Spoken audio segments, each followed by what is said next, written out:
पंचांचा निर्णय पूर्णपणे चुकलेला आहे, माझी पाठ टेकली असेल तर पराभव मान्य, असं देखील शिवराज राक्षनं म्हटलंय. पंचांकडून माझ्यावर अन्याय झाला असं शिवराज राक्षनं प्रतिक्रिया देताना म्हटलं आहे. ट्रिपल महाराष्ट्र केसरी होईल म्हणून अन्याय झाल्याचंही राक्षे यांनी म्हटलं आहे.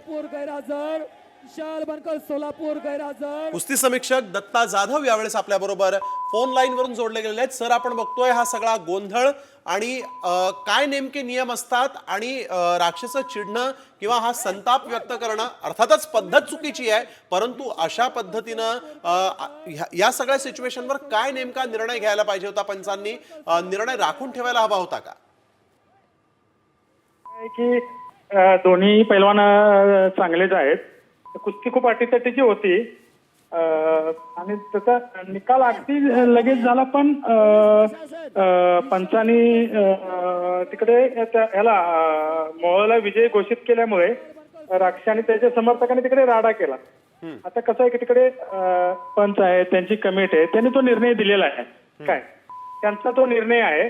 लगेच आता मी तिकडे होतो, पण इतका गोंधळ झाला की ते कशामुळे झालं, काय झालं, काहीच समजलं नाही तिकडे. म्हणजे एक कुस्ती झाल्यावरती जो विजय झाला त्याने त्यांच्या समर्थकांनी विजय जल्लोष सुरू केला आणि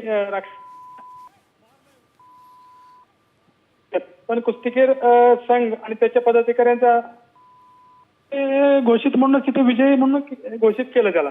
अगदी धन्यवाद. अगदी धन्यवाद सर, आपण दिलेल्या या प्रतिक्रियेबद्दल.